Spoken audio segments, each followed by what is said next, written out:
Hey, this is John Carlos, and I'm here with a look at Series 4 of Funko's Walking Dead Pop vinyl figures.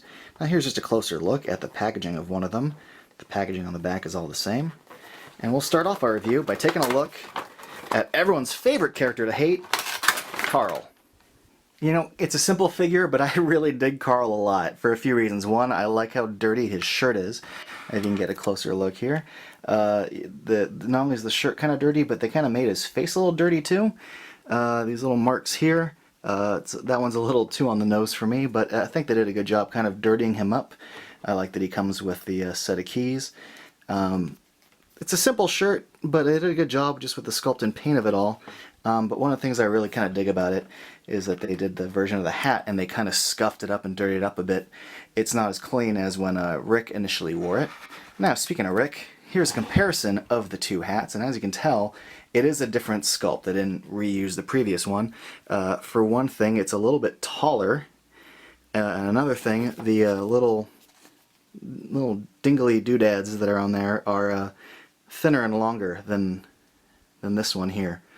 And then obviously it doesn't have the star, but I'm glad that they kind of dirtied it up a bit. I think they did a good job kind of sculpting his hair, the way it kind of hangs down in the front. If I only had one nitpick, it's that I hate when my pops do this, when the little neck platform sticks out.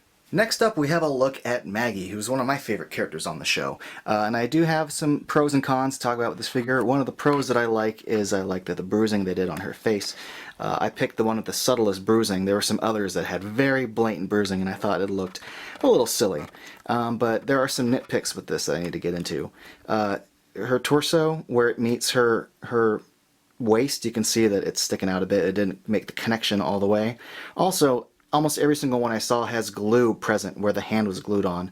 This one's actually one of the worst ones, but it had the best face, which is why I got it. Also, the wear and tear that's supposed to be, I think, on her pants kind of bleeds over onto her boots a bit. Looks a little weird on the front, but whatever. The red laces look cool, and I like her little machete hatchet thing. The gun and holster is sculpted well. They did a good job picking her outfit from the show that I dig, the basic gray tank top. Again, I think they did a good job with the eyes and the eyebrows. One of the little problems with buying Funko Pops is that in the packaging you can't always see how it's going to look from the back, and this one's got some kind of dark and brown, kind of paint blotches. As long as you're displaying it from the front, it should be fine. Overall, though, you look at it from right here, looks pretty cool. I dig it. Next up, we have Penny, and she can't stand worth a damn. However, she comes with a little figure stand, and she's got a little hole, and unlike the mod Big Lebowski Pop, this one actually works and fits in. Now, I'm really digging the face on this a lot. The sculpting of like the bite and the cut all look really good, but it's also good mixture of paint. I really like the skin surface that they're going for. I like the work around the eyeballs. I'd say this is almost a grand slam, except for this giant blur of like yellow hair paint. But what can you do? The rest of the figure looks pretty good. I like the little tiny sculpting on her little like ruffly thing sticking out of her shirt or sweater. I like that they included the chain that was attaching her. That's a nice little detail that might go unnoticed. But yeah, there's a giant mess on the back here. Again, when you look at the back of Funko Pop figures, when you get them out of the packaging, you can't see that when you're looking at the cardboard. So sometimes there are surprises like this. So the hair, especially this paint in the front, kind of bums me out. But yeah, it is what it is.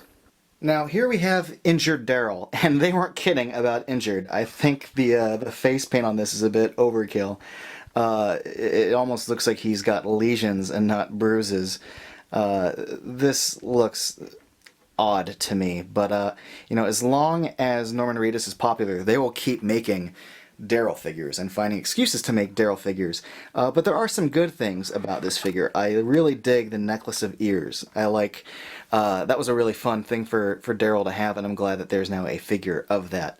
There's some pretty good details in here, like the little handkerchief in the back, the dirtiness of his shirt, the overall dirtiness of his arms is cool until you get to this like overpaint section here. There are other ones I saw that didn't have as drastic paint lines in his arm, but this was the best figure that I saw overall. And, you know, I'm a Daryl fan, so I'll continue to buy them. The arrow effect does look pretty cool.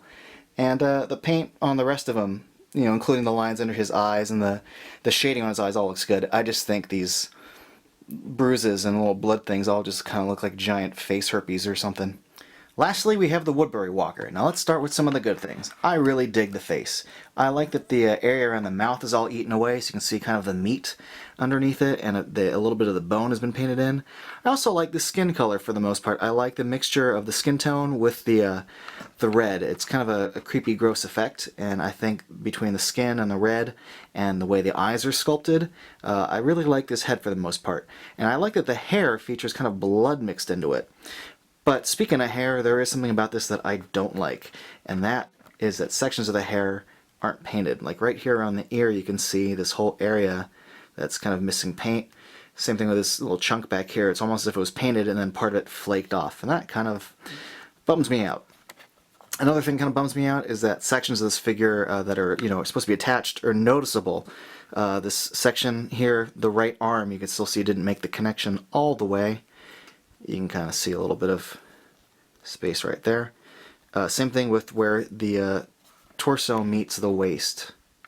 You can see that it didn't quite make it. You can see the gap all along the front and back. If only it could, you know, just be attached a little bit further, if it had that little extra push in.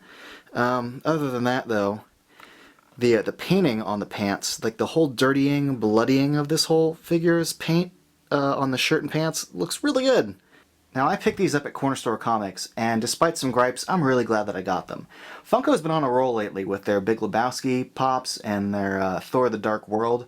Those were grand slams. This is not necessarily their best work as far as like paint and limb assembly. There are some missteps there, but that's only if you really kind of look up close. If you look at them on your shelf from like a foot away, they look really cool. And as a fan of the Walking Dead Pop series, I think these still look really cool, and I'm glad I got them. Thanks for watching.